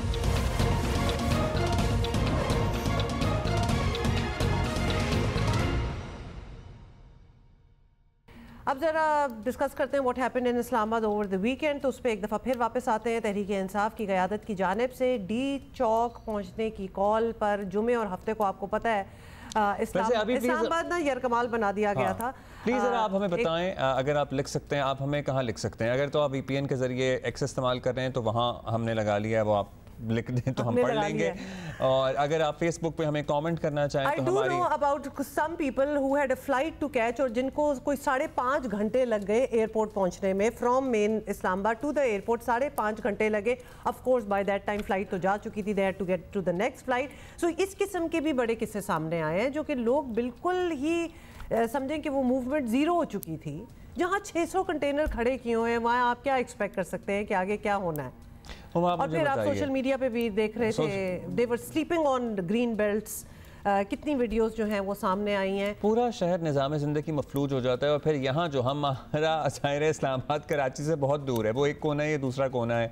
व्हाट्सएप ना चलना, WhatsApp by the way exactly वो चल ही नहीं रहा ना, वो तो आप सही कह रहे हैं कि वो कराची भी नहीं चल रहा। लेकिन इसमें दो चीज़ें आ जाती हैं, इतनी मतलब इतनी hard handed policy to tackle with these जो ये करने आ रहे थे इधर ना, या तो कोई जगह इनको दे देनी चाहिए कि भाई जब अब से जब जो भी धरने वगैरह जो जलसा व्हाटएवर इट इज, मुझे बताइए ये कभी कामयाब हुई है? नहीं होगी, लेकिन सुन तो ले, मतलब ये भी एक में आना है और मिजाज बन गया और मिजाज बनाया गया ना, ही आना है और कहीं नहीं आना। और आप मुझे बताएंगे तो 2014 से चल रहा है ना, डी चौक से रोमांस तो बहुत पुराना है। तब जाहिर है सहूलतकारी होती थी, ये सब लोग साथ होते थे, इसलिए डी चौक पर शो लगता था। लेकिन थोड़ा सा एक तरीकेकार डिफरेंट भी हो सकता है, जहाँ आप 600 कंटेनर लगा के एक कंटेनर सिटी बना देंगे और बिल्कुल एक it is their right also, एक सेकंड के लिए ज़रा सुन ले, it is also their right to protest. आप आने दें और अगर वो आ जाएं तो फिर आप मैनेज करें, या कि आप ऑलरेडी इतना रोक के रखें उनको कि हम आपको आने ही नहीं देंगे और आप आके तो देखें। इस पे हुकूमत का मौक़िफ़ ये होता है कि भाई वो पिछली दफ़ा भी आपको याद है जब इस्लामाबाद में जलसा हुआ था तो वज़ीर आला खैबर पख्तूनख्वा कह रहे थे कि हम खुद जाके छुड़ा लेंगे। अगर आप हज़ारों बंदे के साथ इस्लामाबाद में पहुँच जाएँ और आपको पता है आगे SCO है, दीगर मामलात हैं, और आप ये कॉल दे दें कि हम यहाँ से नहीं उठेंगे, तो फिर आप कैसे उठाएंगे? ये भी सवाल है, बताएं कैसे उठाएंगे? Both sides of the story definitely हैं। सीनियर सहाफ़ी तज्ज़ियाकार उमर चीमा हमारे साथ मौजूद हैं और ख़बर भी होती है इनके पास, हमें इनका तज्ज़िया भी बड़ा पसंद है। चीमा साहब बताइए सबसे पहले तो कि क्या मामला रहा वज़ीर आला खैबर पख्तूनख्वा का? मुतज़ाद इत्तलात थी, थे नहीं थे खैबर पख्तूनख्वा हाउस में, कहीं निकल गए थे, कहीं इधर थे, कहीं उधर थे। उमर ये बताइए वो कहाँ गायब हो जाते हैं? मतलब वो फिर इतनी टेंशन पड़ जाती है, वो और ज़्यादा ऑलरेडी इतनी टेंस माहौल में रूमर मॉन्गरिंग स्टार्ट हो जाती है और वो उनको पता होता है क्या हो रहा है, लेकिन वो क्लैरिफिकेशन भी नहीं देते कि मैं यहाँ हूँ। कल के बाद ना वो शेर आया वाली कहानी याद आती है, फिर बात बहुत बार हो चुका है। जी उमर देखिए, बात यह है कि मैं तो उनका इसको जाती मामला समझता हूँ कि उनकी मर्जी है कि वो किसको जाके मिलें। ये सारे लोग उनके पीछे पड़ जाते हैं कि आप किधर थे। आप लास्ट टाइम भी वो आए थे, उन्होंने रात किधर गुजारी उन्होंने किसी को नहीं बताया। लोगों के अंदाजे थे और अपने अपने अंदाजे से लोगों को गालियां दे रहे थे जी कि फलां ने रखा होगा। अभी भी इस दफा भी जब गंडापुर बताना नहीं चाहता और उन्हीं के लोग जो हैं वो अपनी तरफ से कई मुख्तलिफ मतलब निकाल रहे होते हैं कि फलां के पास हैं। अब जब वो वापस आ गए तो इनको इस पर भी इतराज था, फिर उनको गालियां देना शुरू हो गए कि वापस इस हालत में क्यों आए। तो अब ये है कि लास्ट टाइम भी वो संगजानी से भी तो वापस जा सकते थे ना, वो नहीं गए। उनकी कोई दोस्ती होगी इस्लामाबाद में, वो किसी से मिलना चाहते हैं, उनकी पर्सनल लाइफ है। तो उनका पैटर्न देखें, संगजानी से होके वो पेशावर जाने की बजाय इधर KP हाउस में आके ठहरे, इधर से उनके दोस्त ने किसी ने उनको पिक कर लिया और वो चले गए। इस दफा भी वो डी चौक नहीं इतना ठहरे, वो KP हाउस आए हैं। तो मुझे लगता है कि ये इन्होंने एक मीटिंग पॉइंट रखा हुआ है कि इधर से इन्हें को पिक कर लेगा वो, उसके बाद फिर वो जिसके साथ वो टाइम गुजारना चाहते हैं वो गुजारते हैं। तो उमर यही तो सवाल है कि वो इतने लोगों को राइल अप करके कि इधर पहुंचो तो वहां से लोग आ रहे हैं, यहाँ से आ रहे हैं, उनको बड़ी अच्छी तरह पता है कि वो क्या माहौल क्रिएट कर रहे हैं। उसके बाद वो खुद क्या अपनी छुट्टी ले लेते हैं, वो गायब हो जाते हैं, खुद भी फैसले ले सकते हैं। मतलब कि हजारों लोग उनके पीछे चल पड़े और वो खुद आगे से जरा रेस्ट फरमाने अपने दोस्त के साथ चले जाएं। This is not making sense. देखें, इट मेक सेंस। लोग जो हैं, लोगों को जितना शऊर आ चुका है, इनको कुछ सीधी बात बताए तो ये सुनने को तैयार नहीं होते। वो कहते हैं कि हमें सारा पता है। तो मेरे ख्याल गंडापुर जो है, गंडापुर ने भी उनकी अकल के सामने इस्तीफा दे दिया हुआ है कि ठीक है भाई, जिस तरह आप चाहते हैं ना मैं उसी तरह करके दिखाऊंगा। वो एक तरफ चीफ एग्जीक्यूटिव है एक सूबे का, वो सूबा चला नहीं पा रहा। रोजाना उस पर प्रेशर ये होता है कि आपने इस्लामाबाद जाना है, कभी आपने डी चौक जाना है, कभी संगजानी जाना है, कभी आपने लाहौर पहुंचना है। और उनका जो बजट है वो 90% से ज्यादा वो मरकज से जाता है, NFC से जो उनको हिस्सा मिलता है। इधर से उनको पैसे इसलिए नहीं मिलते कि मुहाजरा ही है। तो गंडापुर को एक तरफ अपना सूबा चलाना है, दूसरी तरफ इमरान को खुश रखना है। तो वो फिर जितनी अपने लेवल पे लोगों की आंख चुभोई कर सकते हैं, इमरान को खुश कर सकते हैं, वो उस तरह से करते हैं। अदरवाइज मेरे ख्याल वो इनकी निस्बत ज्यादा एक रैशनल एक्टर है, उसको आइडिया है कि किस तरीके से एक बैलेंस चला जा सकता है, लेकिन ये उसको अपने अंदाज में चलाना चाह रहे हैं। अदरवाइज ये है कि मेरा नहीं ख्याल कि जो इनकी जो लीडरशिप है, इनको उनके बारे में अभाम था, ये प्रेशर है। असल में वो एक तो पार्टी के अंदर से भी प्रेशर है, उसको ये भी लगता है कि मैं अगर इमरान खान की बात नहीं मानूंगा, या जो ये मुख्तलिफ लोग मेरे से तवक्कुआत रखते हैं, अगर मैं ऐसा नहीं करूंगा तो कोई और चीफ मिनिस्टर आ जाएगा, तो लिहाजा उस लॉबी को भी वो कैटर कर रहे हैं। मुश्किल है, दो कश्तियों में सवार होना बड़ा मुश्किल है। लेकिन ये तो बड़े पर्सनल गेन्स की बात हो गई। खैर एनीवे, मेमल की तरफ आएंगे। मेमल, आप ये बताइएगा कि अगर जो पीटीआई अचीव करना चाहती थी वीकेंड पे डी चौक पहुंच के, जो उनके मकासद से, वो पूरे हुए कि नहीं हुए? आपको लगता है उनके लिए ये एक सक्सेसफुल अटेम्प्ट था? देखिए, हमने हुमा देखा है कि पीटीआई के अगर आप तर्ज सियासत देखें तो आप 2014 की आप भी बात कर रहे थे, उससे पहले भी बात होती थी, 2014 से लेकर अब तक देख लें 10 साल के अंदर उनकी क्या सियासत है कि उन्होंने एक न्यूसेंस वैल्यू क्रिएट करनी है। ये उनके ट्रेनिंग दी गई थी एस्टैब्लिशमेंट की तरफ से उस वक्त की, और वो ये करते रहे। और 2014 से अब तक आप देख लें कि अगर वो अपोजिशन में खा वो गवर्नमेंट के अंदर हो, कोई ऐसा हफ्ता दो हफ्ते ऐसे नहीं होते जो जरा सुकून से गुजरे। ये जो डिस्ट्रप्शन, केओस, न्यूसेंस, ये सारा कुछ है ये चलता रहता है। अब ये जो सब कुछ इस वक्त हो रहा है, क्योंकि आप देखें तो एससीओ की डेट्स बिल्कुल आपके सामने है कि बिल्कुल एससीओ करीब है, और इसके अंदर हुकूमत और एस्टैब्लिशमेंट दोनों चाहते हैं कि बहुत अच्छे तरीके से एससीओ हो जाए, क्योंकि बड़ी हाई लेवल मीटिंग्स भी हैं, इंपॉर्टेंट भी हो है। फिर उसके बाद आप देखिए इंडियन फॉरेन मिनिस्टर भी आ रहे हैं, तो एक तरफ तो वो है। दूसरी तरफ जो है हम ये भी देख रहे हैं कि जब से IMF की डील हुई है तो हमारी इकोनॉमी के बारे में जो खबरें आ रही हैं वो बड़ी पॉजिटिव और अच्छी खबरें आ रही हैं कि एक दुरुस्त सिमत की तरफ अब हम चल पड़े। तो यही मौका पीटीआई को लगता है, उनकी लीडरशिप को लगता है कि ये जो है ये बेस्ट टाइम है कि इसमें हम प्रेशर डाल सकें कि कोई हमें बेहतर डील मिल सके, कि so we can get a better deal. अब क्या ये होता है कि नहीं, लेकिन ये कि उन्होंने एक न्यूसेंस वैल्यू जो है वो उन्होंने what are they trying to achieve out of it. अब ये बताएं, मेरी बात सुने चीमा साहब, एक सादा सा सवाल ये है कि ये डी चौक पे आके क्या अचीव करना चाहते थे? ये चाह रहे थे या ये सोच रहे थे कि हम ऐसा माहौल बना देंगे कि हुकाम इमरान खान से बात करने पे मजबूर हो जाएंगे और उनको कोई रिलीफ मिल जाएगा? ये एक्चुअली ये सोच रहे थे? ये मतलब ये किसी के जहन में आ सकता है? नहीं, इनके ज़हन में आता है, और वो तो हर टाइम हर लम्हा उनको लगता है कि इनकलाब आ रहा है, और वो हर दिन इसी तरह गुजारते हैं। नहीं, ये सीरियस वाली बात है। कल मैं इनके सोशल मीडिया पे देख रहा था, लोग आज भी तवक्कुआत लगाए बैठे हैं। आज चूंकि वीकेंड गुजर गया है तो वर्किंग डेज हैं, तो आज उनकी तवक्कुआत की जो रुख है या जो उम्मीदें हैं वो ज्यादा उन्होंने जुडिशरी से लगाई हुई है कि जस्टिस मुनीब आज ये भी सरप्राइज दे सकता है, वो भी दे सकता है। तो ये बात तो एक मानने वाली है कि इमरान खान अपने लोगों को एक मायूस नहीं होने देते वो, और अगर वो मायूस हो जाए तो फिर वो हिम्मत हार जाएंगे ना, वो फिर बाहर नहीं। इनके लिए क्या रास्ते हैं? इनके लिए आगे मायूसी है, क्योंकि हुकूमत के लिए भी आगे बहुत चैलेंजेस हैं। मौलाना फजलुर रहमान को मनाना एक चैलेंज बना हुआ है, अगर वो नहीं मानेंगे तो हुकूमत के लिए भी आगे मायूसी शायद दरवाजे पर दस्तक दे रही है। किसके लिए ज्यादा मायूसी है? देखिए, असल में दोनों के लिए एक बड़ी हाई स्टेक गेम है।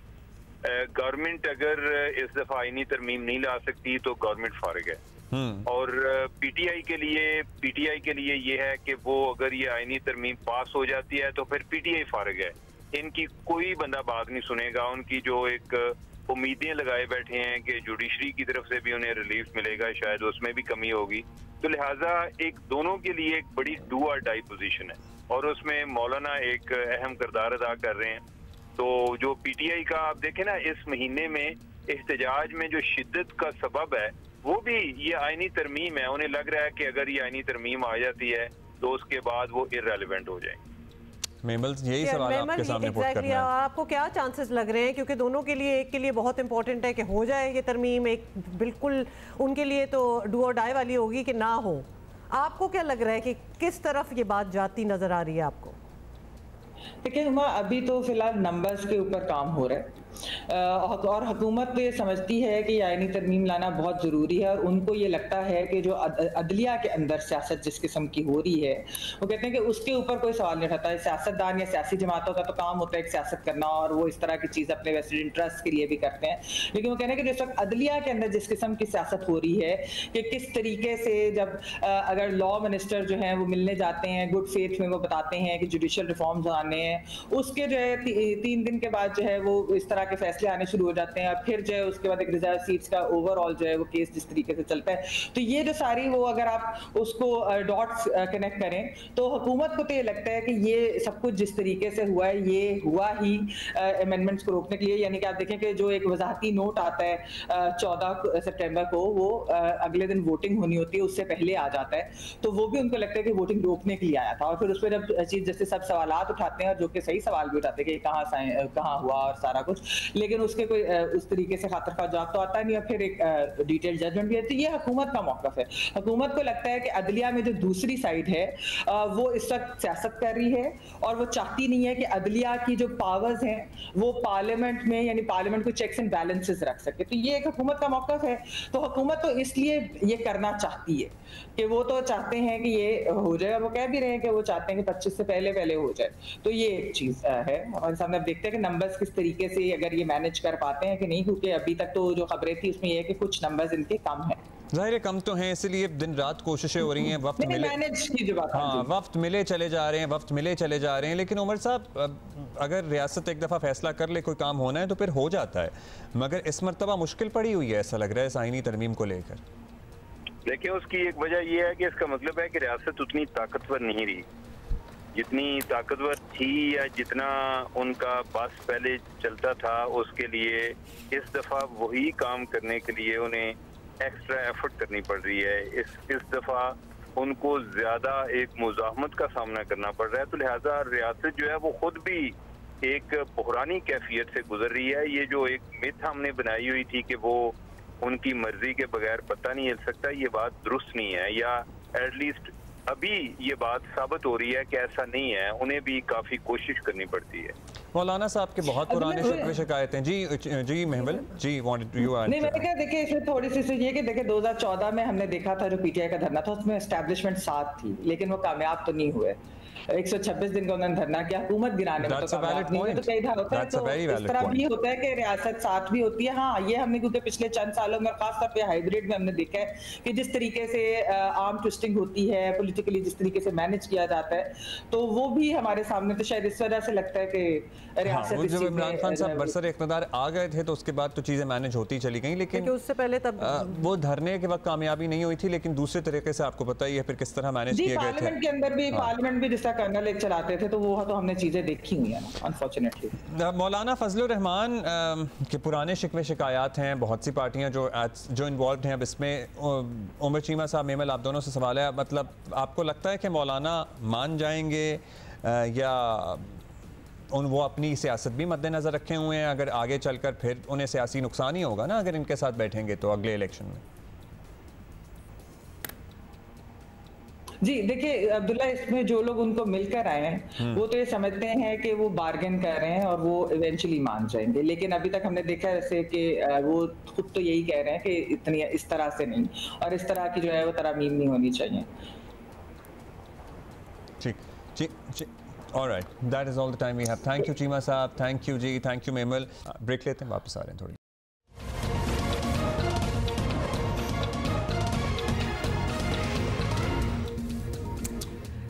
वेलकम। अच्छा जी, इजराइल की गज़ा पर वहशियाना हमलों को आज 1 साल हो गया है। इमेजिन, हम सिर्फ बातें करते रह गए हैं, 1 साल उधर गुजर गया है। 7 अक्टूबर गुज़िश्ता साल से जारियत में 41,800 से ज़ायद फ़लस्तीनी शहीद हो चुके हैं, 97,000 से ज़ायद ज़ख्मी हैं। शहीदों में 300 इमदादी कारकुनान जबकि 175 सहाफ़ी भी शामिल हैं।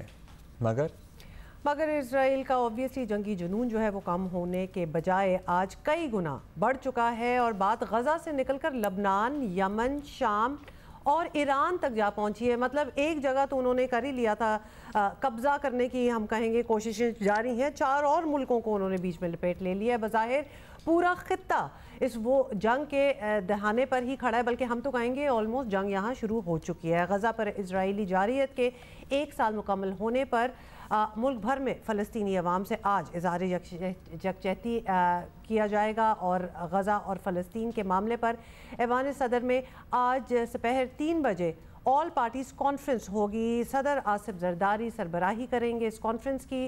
पाकिस्तान वो वाहिद मुल्क है जहाँ फ़लस्तीनी अवाम के हक़ में और इजरायली मुजालिम के ख़िलाफ़ हुकूमती और अवामी सतह पर यकसा आवाज़ उठाई जा रही है। वज़ीर आज़म शहबाज शरीफ ने गज़ा की सूरत हाल पर ऑल पार्टीज़ कॉन्फ्रेंस बुलाने का ऐलान किया था। कल हुकूमती वफ़द ने मौलाना फजलुर रहमान से मुलाकात की और उन्हें APC में बाज़ाब्ता शमूलियत की दावत दी है। APC की इन्विटेशन आए थे कल गज़ा के ऊपर और फ़लस्तीन के हवाले से यौम यकजहती उसको मनाया जा रहा है, उसके लिए हज़रत को इनवाइट करने आए थे। कल ईवान सदर में 3 बजे गज़ा और फ़लस्तीन के जो लोग हैं उनके साथ यौम यकजहती के लिए हज़रत तशरीफ़ लाएंगे और ज्वाइन करेंगे। सेनेटर शहरी रहमान साहब हमारे साथ मौजूद हैं। हुकूमत मौलाना साहब को दावत देने भी पहुंची है।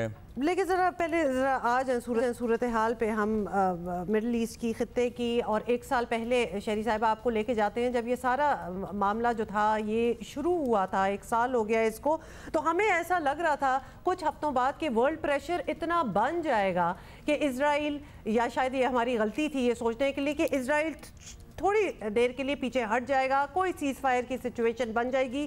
1 ईयर ऑन हमें लग रहा है कि ये मामला उससे ज़्यादा डबल नौयत का अलार्मिंग हो चुका है, क्योंकि इसमें तो और मुल्क अब आ चुके हैं। जी शहरी साहिबा अस्सलाम वालेकुम, आपको आवाज़ आ रही है? जी अस्सलाम वालेकुम। जी शहरी साहिबा, हमने पहले भी आपसे हम सवाल यही करना चाह रहे थे कि 1 साल पहले जब ये सब शुरू हुआ था इजराइल और गजा के बीच में, तो हम सोच ये रहे थे कि कुछ हफ्तों में, कुछ महीनों में बाद जो है वो जरा डी एस्केलेट हो जाएगी, एक वर्ल्ड प्रेशर आएगा, लेकिन हमने तो बिल्कुल ही उसका ऑपोजिट देखा। अब तो 4 और मुल्क जो हैं जिनकी जद में इजराइल जो है उन पे ऑलरेडी हमले कर चुका है। जी जी बिल्कुल, और आप देख रहे हैं कि एक दिन में 4 ममालिक पर वो हमला होते हैं और उनकी जो वहशियाना यलगार है खास तौर से गजा और अब लबनान में भी शुरू है।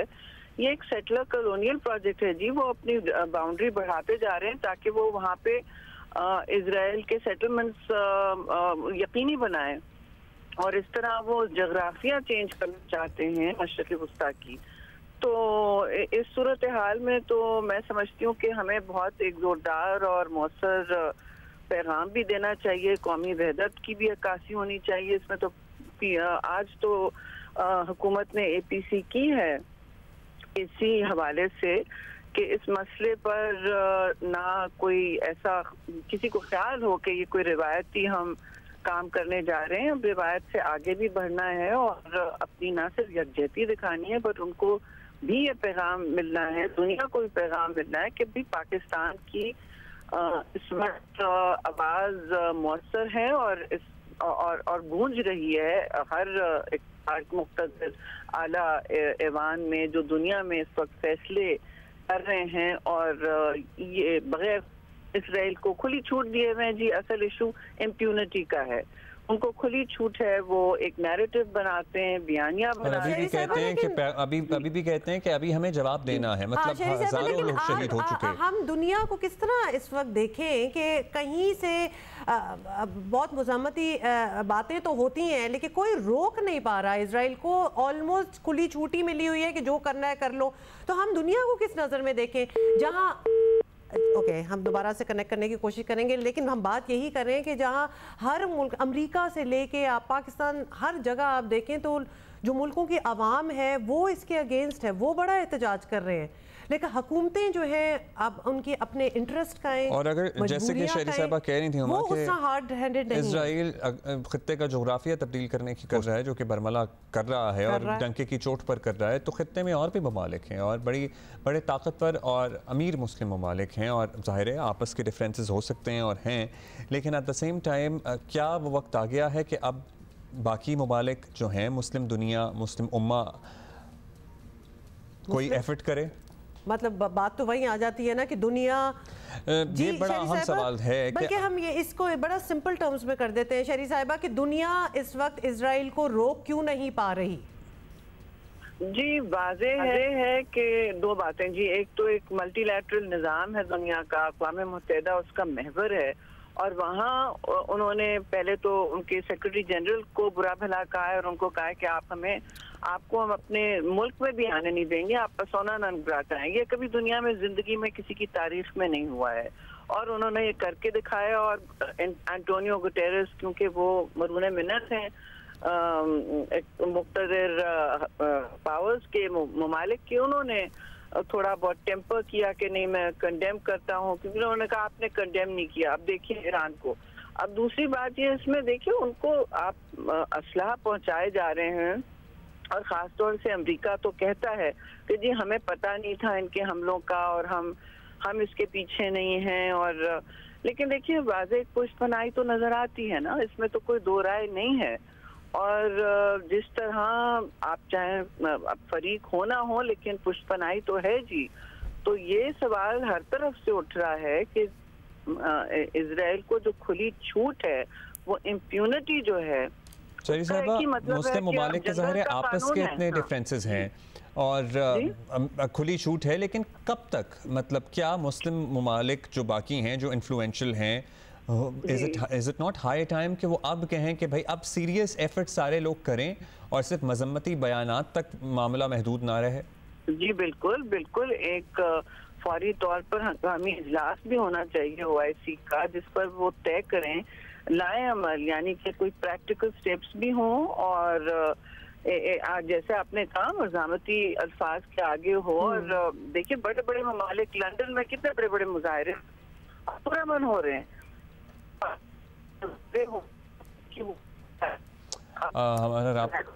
Your voice is breaking up, Shahri Saiba. Thank you for being with us. लेकिन something needs to be done and high time too. मतलब OIC को पहले ही बहुत अमेरिका के सदारती इलेक्शन को भी आप मद्देनजर रखें कि उसके बाद क्या सूरत हाल बनेगी, वो भी बड़ा अहम है। अभी हम ब्रेक के बाद हाजिर होते हैं।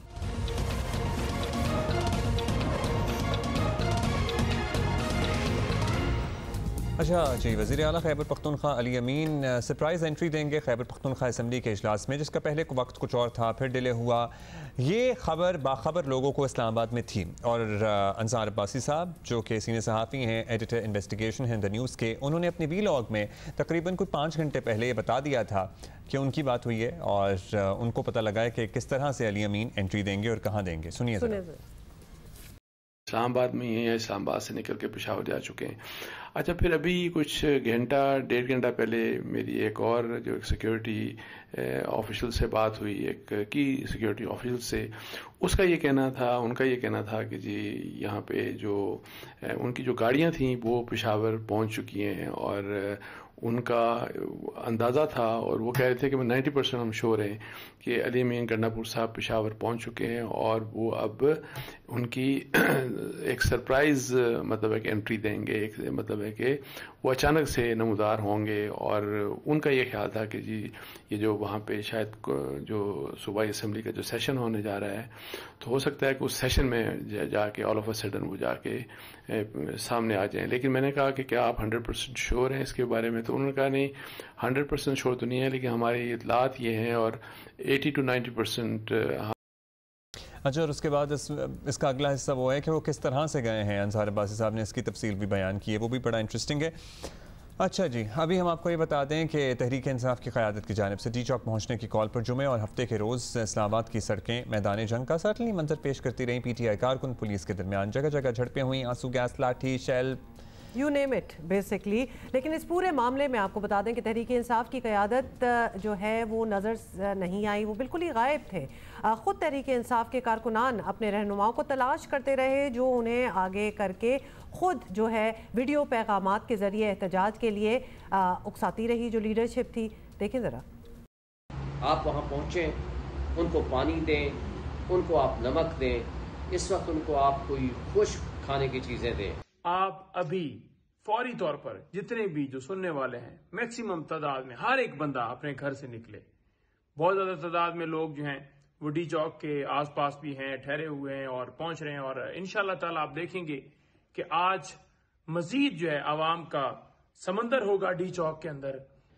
लाहौर के इर्द गिर्द के इलाके, सेंट्रल पंजाब और खास तौर पे हमारी माओं, बहनों, बेटियों, नौजवानों, इमरान खान के टाइगर्स और ISF यूथ, आप सब लोगों ने घरों से निकलना है, पुरअमन तौर पर निकलना है। तहरीक जारी रहेगी। पुरअमन एहतजाज मेरा, आपका, हर पाकिस्तानी का हक है। ये हमें डरा सकते हैं, धमका सकते हैं और ना इन बुज़दिलाना, गैर आईनी और गैर कानूनी हमलों से हमें पसपाक कर सकते हैं। आज जिंदा दिलाने लाहौर आप लोगों ने निकलना है, जोक दर जोक निकलना है। फैमिलीज ने, माओं ने और बच्चियों ने और बिलखसूस जो हमारी यूथ है, नौजवानों का और यूथ का इसमें बहुत अहम किरदार है। आप लोगों ने खान साहब की कॉल पर निकलते हुए मीनारे पाकिस्तान पहुंचकर अपना एहतजाज रिकॉर्ड कराना है। मतलब इनकी बैकग्राउंड्स देखो कि ये घरों में बैठे हैं, ये वीडियोस दे रहे हैं और ऐसे में बगैर क़यादत, हिकमत अमली और बिना किसी मकसद के कारकुनान सड़कों पर पुलिस से तसादम करते रहे। और इन मुजाहिरीन में PTI से ताल्लुक़ रखने वाले शायर अहमद फरहाद भी मौजूद थे और उन्होंने सोशल मीडिया प्लेटफॉर्म पर एक्स पर आंखों देखा हाल बयान किया। PTI कारकुनान और उन्होंने कहा कि लावारसों की तरह सारा दिन सड़कों पर मौजूद रहे लेकिन क़यादत ढूंढने से ना मिली। अहमद फरहाद ने इस हद तक तैश में आए कि एक वीडियो में वो PTI क़यादत को कोसते भी नजर आए। सुनिए। मुझे आई हैव टू से दिस, लानत है, लानत है, लानत है PTI की क़यादत पर के इतने हज़ारों लोग यहाँ पहुँचे, हज़ारों लोग रबर की गोलियाँ खाते पहुँचे, दूसरी गोलियाँ खाते पहुँचे, शल खाते पहुँचे, भूख में पहुँचे, प्यास में पहुँचे, बारिश में गीले होते यहाँ पहुँचे, मार खाते पहुँचे। आपको बस याद दिला दें कि ये वही अहमद फरहाद हैं जो PTI से ताल्लुक़ की वजह से जेल तक जा चुके हैं। तो he is not a nobody, मतलब वो बेचारे अपनी कुर्बानियाँ ज़रा इनकी देखें कि वो। और फिर जब उन्होंने ट्विटर स्पेस में मामला उठाया तो उनकी तजलील की गई, उन्हें उनके साथ उनकी बहुत बुरी हुई है और उनकी वफादारी पे शक किया गया, उन्हें टाउट कहा गया। और ये वो लोग उन्हें कह रहे थे जो मुल्क से बाहर बैठे हुए ट्विटर स्पेस चला रहे हैं। देखें देखें। This was my last contribution or my participation, not contribution, participation in any PTI's protest under the banner of this leadership. ये मेरा आखिरी प्रोटेस्ट था। इमोशन को थोड़ा सा साइड पे कर दो, आप बहुत जज्बाती हुए हो अभी आप। अब मेरी आराम से कान खोल के मेरी बात सुनो। ये भी ओनर्स जो है अली अमीन गंडापुर को किडनैप किया, उसको नेगोशिएशन करने के लिए बुलाया, वो सारा अभी सच अभी खुल गया। अली अमीन गंडापुर नेगोशिएशन के लिए क्यों गया था लोगों को छोड़कर? आराम से मेरी बात सुनो। आई थिंक ये जो आराम से मेरी बात सुनो, तुम्हारी बकवास सुनने के लिए मैं यहाँ नहीं बैठा हुआ। You want you can leave this space। यार आराम से दफा हो यहाँ से तुम, घटिया आदमी। बातें करोड़ों की दुकान पकौड़ों की। मारो सलमान भाई, ऐसे बहुत सारे नौसरबाज जो है ना 2.5 साल के अंदर देख लिए भाई। जब लीडरशिप को रिमूव कर दिया तो दिस वाज देयर प्लान। खुद बोल रहे हो कि कोई ये कह रहा था, कोई वो कह रहा था। तुम्हारी जुबान को लकवा मार जाता है बोलते हुए जिन्होंने गोलियां मारी नेतों के ऊपर। Why would anybody want their life to be taken over by this conversation or this content? मतलब क्यों कोई इसमें पड़ेगा? ये खैर इसके बारे में हम मज़ीद बात नहीं करेंगे। काफ़ी दफ़ा कह चुके हैं कि मेरा ख्याल है कि everybody I think needs a break। needs a break। मतलब आपके लीडर पहुंचते नहीं है, वो आप लोग वहाँ जाके जूते खा रहे हैं। मतलब it's and ये जो इस कंटेंट की कंजम्पशन ज़रा ज़िंदगी में कम करें। कल मिलेंगे। See you tomorrow।